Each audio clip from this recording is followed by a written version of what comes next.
Did you say 2023?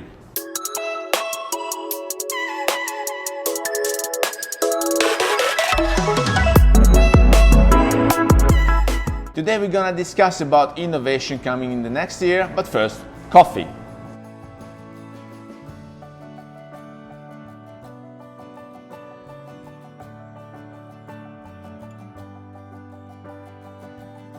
Hello everybody, welcome back to the channel. Thomas Love here from beautiful Vancouver, British Columbia. Today I'd like to discuss with you the innovation coming for 2023, because despite we are all thinking about the new toys that will be released, we are expecting the Fuji X Pro 4, maybe, we're expecting the Leica Q3, maybe a Nikon Z8, whatever, it will hit the market. These are all incremental improvements because the base is already defined. We already have a good starting point, and they're trying to add here and there a little bit of face tracking and eye recognition, maybe more megapixel, a better ISO management, but this is not a breakthrough. What is a breakthrough? It's something that is new to the company and new to the market. And the only breakthrough that we had recently announced and released comes from Pixii. If you missed that episode where we discussed all the specs about the Pixii camera, please find it here. Why it is a breakthrough? Because not only is the very first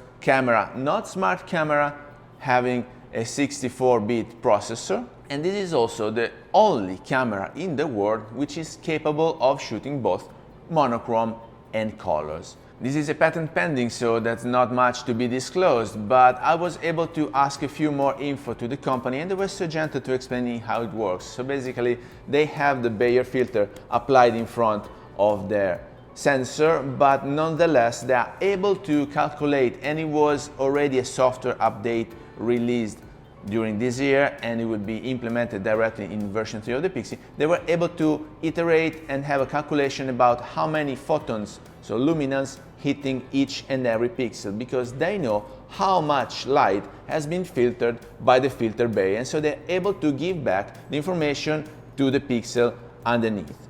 But this is not just a trick, like improving the ISO. This is just an electronic boost. This is a real thing. So in your camera, in your Pixii camera version 3, you will be able to shoot DNG RAW files, either color or black and white, with no loss of information. So your RAW file will be 16-bit RAW file with all the dynamic range throughout the whole range. No loss of information. I'm excited to test it.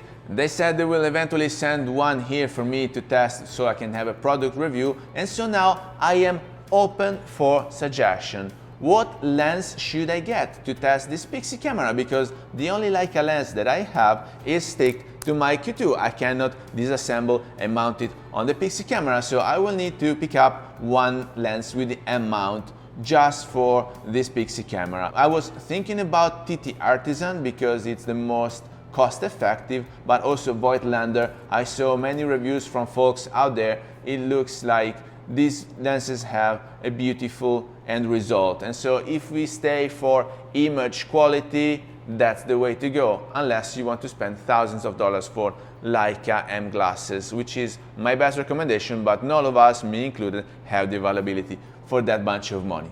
But apart from the innovation from Pixii camera, how it is going to affect the whole market? Is it an innovation relevant enough that the big guys will try to copy it?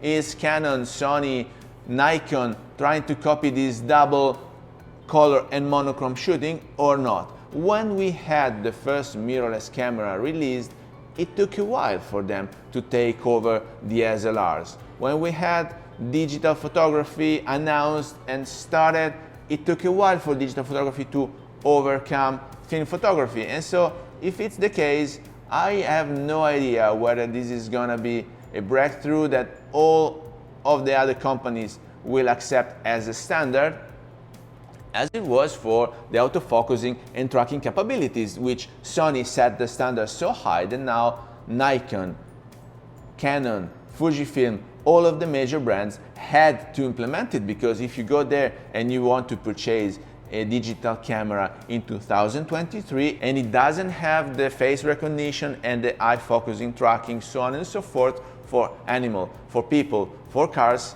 you are asking yourself, what am I really getting? Why am I not getting this autofocusing and tracking recognition? And so it became the standard. And this is also what I'm expecting it will become the standard, because 64-bit processor will help Sony and all the other brands to manage this impressive burst rate that they implemented in their camera. And also these double shooting possibilities, RAW and monochrome, so we don't have to go around anymore with a monochrome camera just because we want to have an impressive image quality. So at Pixii they recognized monochrome sensors treat the ISO and the luminance way better, but they said that their camera there's no loss of information. So their camera and the monochrome sensor, despite the bare filter coming from Pixii, is comparable to Leica up to the M10. And I would love to try it and to compare it with the monochrome camera from Leica. So with that, I hope you got some value out of this video. If you did, please remember to like it, share it on your social media, subscribe to the channel so you won't miss the new videos to come, and I guess I will see you later. Thank you. Bye.